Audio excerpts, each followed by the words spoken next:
الذي يترأسه هذا المساء أمير المؤمنين صاحب الجلالة الملك الحسن الثاني نصره الله، إحياء لليلة عيد المولد النبوي الشريف.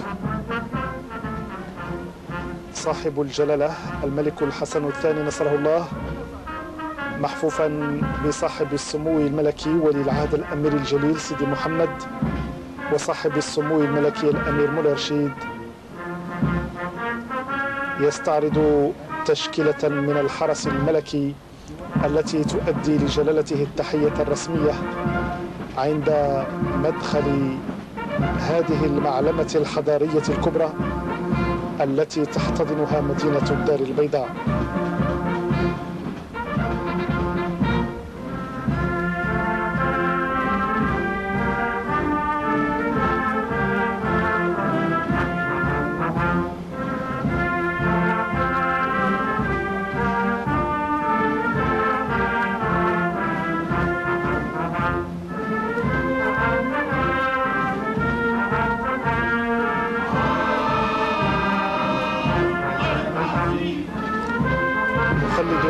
سيداتي وسادتي، ونحيي هذه الذكرى العطرة، ذكرى مولد النبي المصطفى عليه الصلاة والسلام، وأملنا كبير في أن تتوحد كلمة الأمة الإسلامية من مشارق الأرض ومغاربها،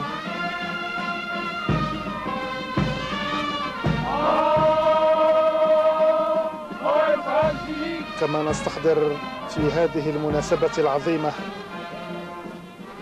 الجهود الكبيرة التي ما فتئ المغرب بقيادة أمير المؤمنين صاحب الجلالة الملك الحسن الثاني نصره الله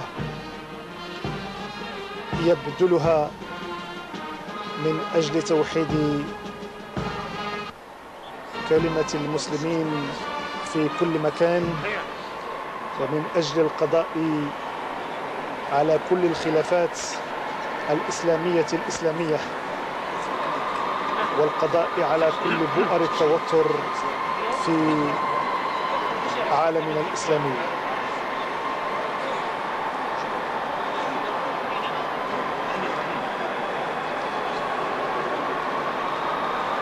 جموع المصلين تحيي مقدم أمير المؤمنين صاحب الجلالة الملك الحسن الثاني نصره الله، وتبارك لجلالته كل خطواته الجبارة التي يبذلها من أجل توحيد الصف الإسلامي ومن أجل رفاهية وسعادة أمتنا الإسلامية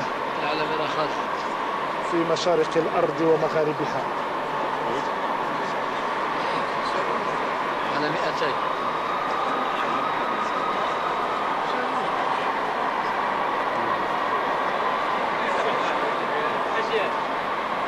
الصف ديالك ما عندكش نشوف اللوحة. نحيي إذن أيها الإخوة المؤمنون هذه الذكرى العظيمة، ونستحضر جهود جلالة الملك الحسن الثاني نصره الله سواء داخل المغرب أو خارجه.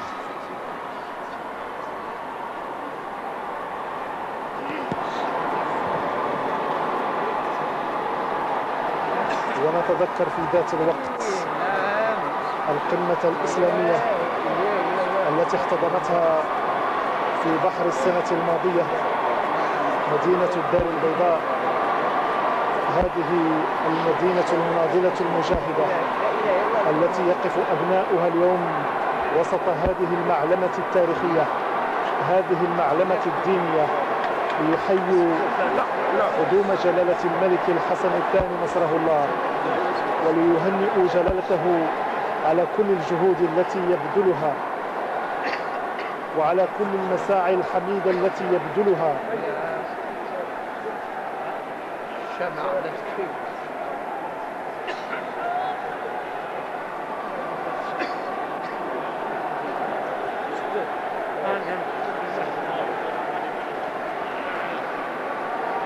هنا إذن بهذا المسجد العظيم وهذه المعلمة التاريخية الكبرى يحيي هذه الليلة صاحب الجلالة الملك الحسن الثاني نصره الله ذكرى مولد جده المصطفى عليه الصلاة والسلام.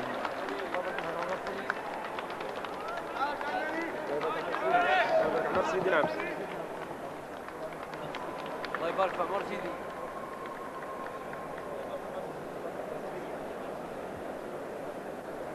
أترككم سيدتي وسادتي أيها الإخوة المواطنون مع وقائع هذا الحفل الديني الكبير الذي يترأسه أمير المؤمنين صاحب الجلالة الملك الحسن الثاني نصره الله.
فضله الله تفضيلا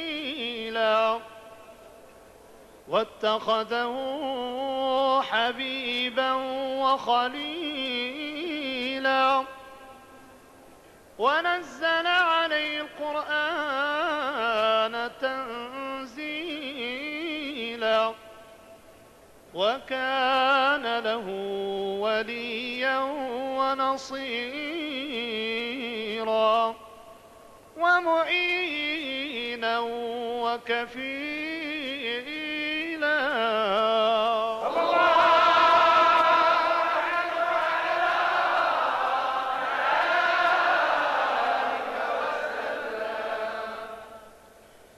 صلوا بكرة وأصيلا على من خصه الله بالفضائل وختم برسالته جميع الرسائل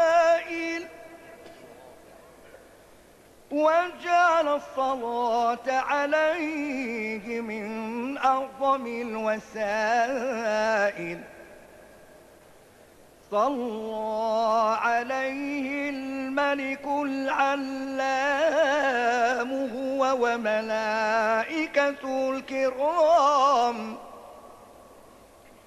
وأمر جميع الأنام بالصلاة عليه والسلام إلى يوم البعث والقيام.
بليلة هنيئا أمير المؤمنين بليلة تفتق فيها نوره وهو ناشر، تفتق فيها نوره وهو ناشر.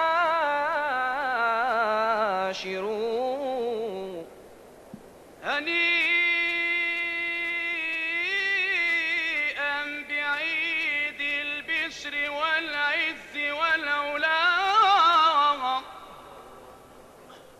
هنيئا بعيد البشر والعز والعلا، ووافتك أشباه له ونظائر، ووافتك أشباه له ونظائر،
الشيطان الرجيم. بسم الله الرحمن الرحيم. الله يصطفي من الملائكة رسلا ومن الناس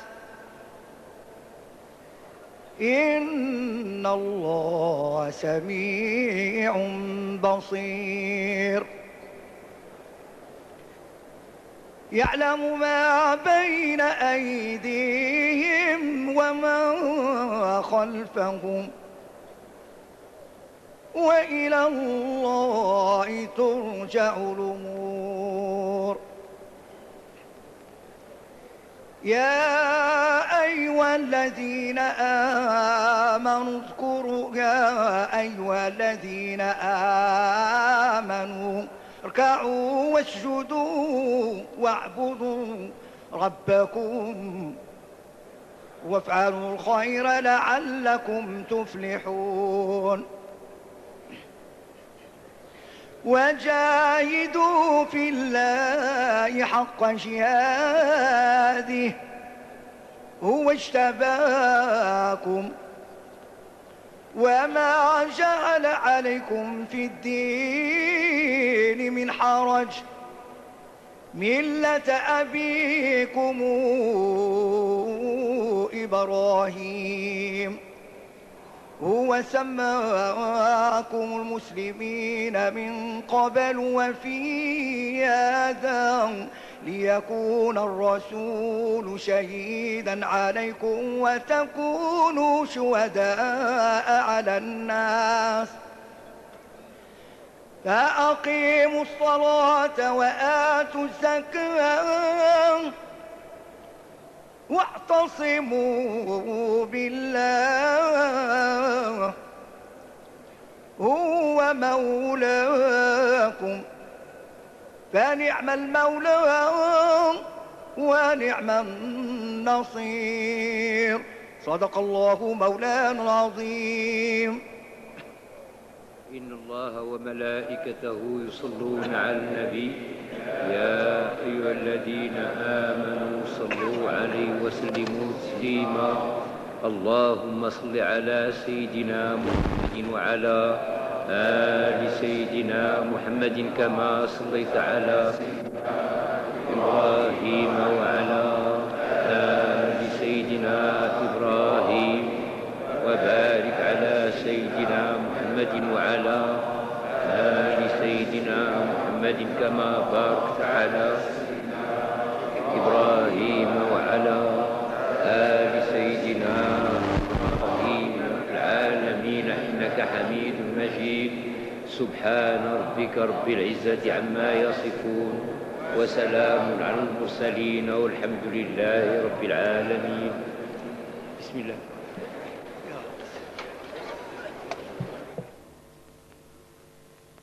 سيدتي وسادتي أيها الإخوة المؤمنون، تتبعتم معنا مباشرة من مسجد الحسن الثاني بمدينة الدار البيضاء هذا الحفل الديني الكبير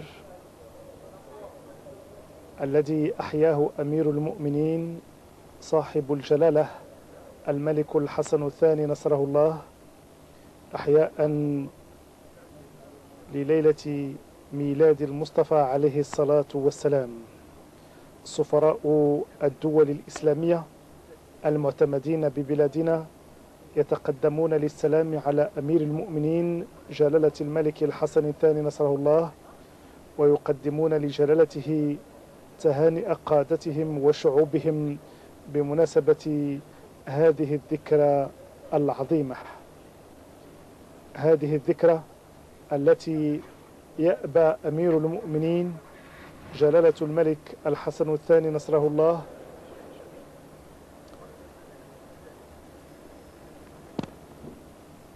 إلا أن يحييها بهذه المعلمة الدينية الكبرى، وأن يحييها جلالته بما يليق بها وبعظمة صاحبها جده المصطفى محمد عليه الصلاة والسلام.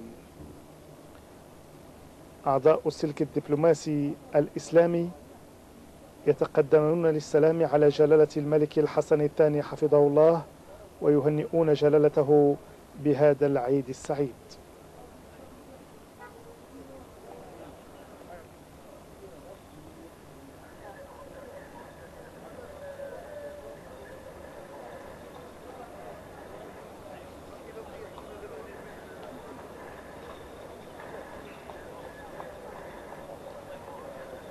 العديد من الشخصيات الإسلامية المتواجدة ببلادنا تتقدم بدورها لتهنئة جلالة الملك الحسن الثاني نصره الله بهذه الذكرى العطرة، ذكرى مولد خاتم الأنبياء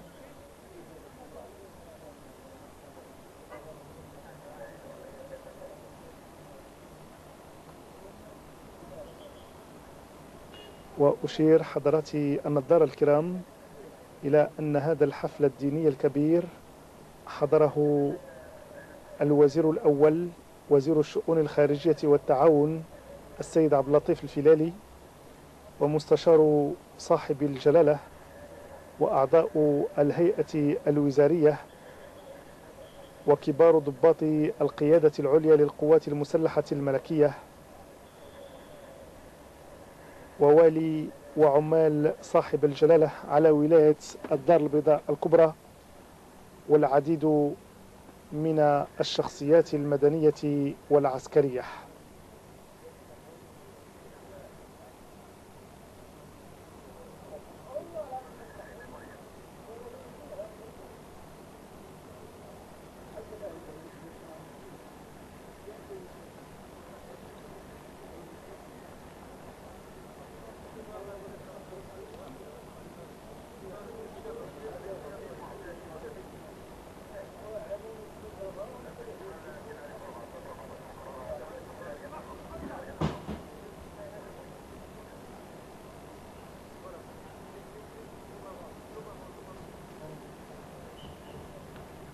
نحيي إذن أيها الإخوة المواطنون هذه المناسبة المجيدة، وكلنا أمل في أن تتوحد كلمة المسلمين وأن يلتحم صفها لمواجهة التحديات التي تواجه شعوبها. هذه الشعوب التواقة إلى السلم والسلام والتواقة إلى المزيد من التقدم. أمير المؤمنين صاحب الجلالة الملك الحسن الثاني نصره الله، محفوفا بصاحب السمو الملكي ولي العهد الأمير الجليل سيدي محمد، وصاحب السمو الملكي الأمير مولا رشيد، يغادر في هذه اللحظات مسجد الحسن الثاني بعد أن ترأس حفظه الله هذا الحفل الديني الكبير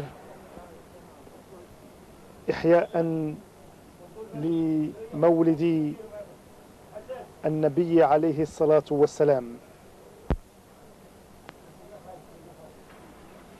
فيما وقفت جموع المصلين تبارك خطوات جلالة الملك وتدعو لجلالته بالنصر والتمكين وبطول العمر حتى يحقق لشعبه كل ما يصبو إليه من تقدم وازدهار ورفاهية.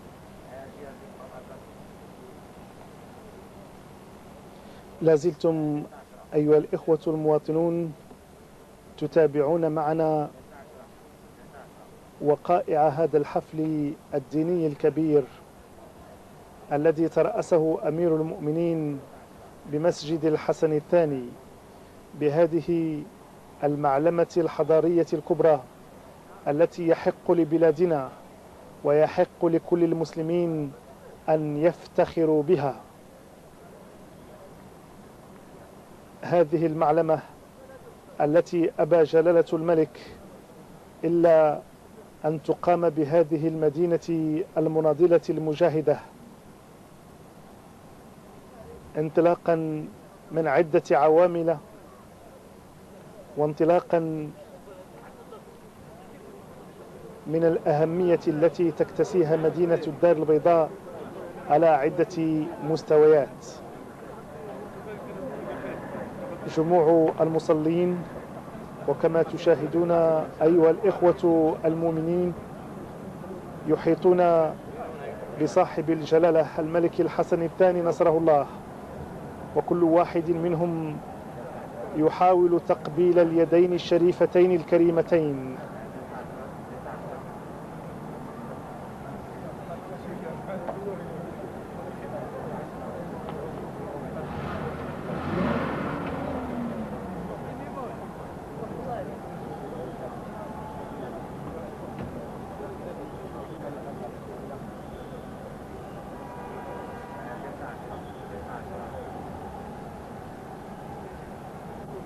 إنه لقاء جديد سيداتي وسادتي بين صاحب الجلالة، لقاء تجددت خلاله تلك العواطف الجياشة التي تربط بين قائدنا الهمام جلالة الملك الحسن الثاني نصره الله ورعاياه الأوفياء في كل مكان.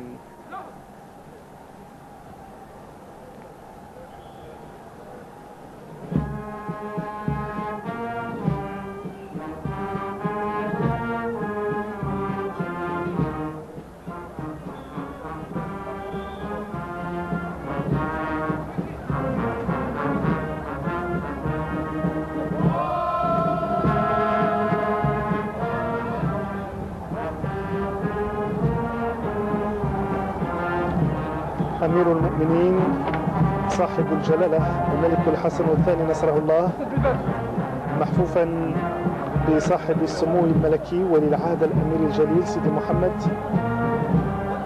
وصاحب السمو الملكي الأمير مولا رشيد، يستعرض تشكيلة من الحرس الملكي قبل أن يغادر جلالته مسجد الحسن الثاني عائدا في حفظ الله ورعايته إلى القصر الملكي، بعد أن ترأس جلالته هذا الحفل الديني الكبير بمسجد الحسن الثاني.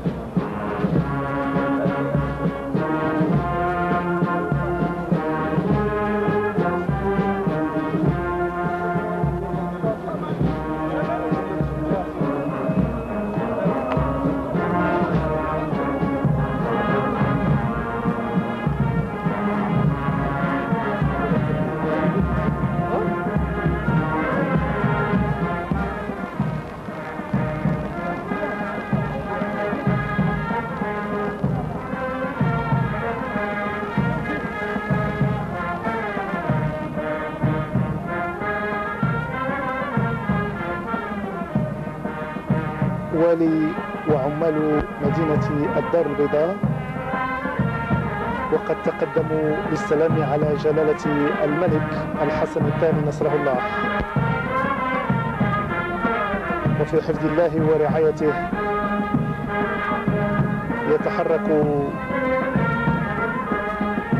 الموكب الملكي عائدا إلى القصر الملكي.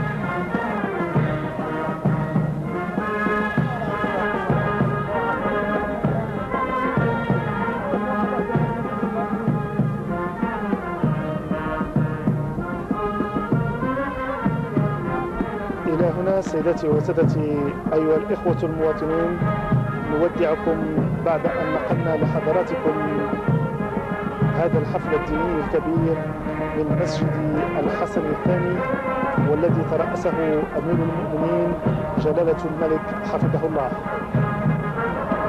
نعود بكم الآن إلى استديوهاتنا المركزية بالرباط. هون مدفن الفتح الأكبر مؤسس